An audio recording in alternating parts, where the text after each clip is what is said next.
اليوم 23/11/2025 طرحنا الشاهينة هاي بحرية. بتل عابور شرجي تل شغيل. ما شاء الله عليها ماشي حالها.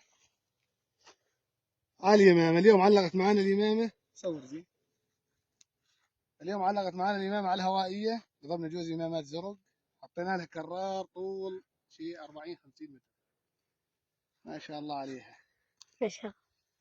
طفي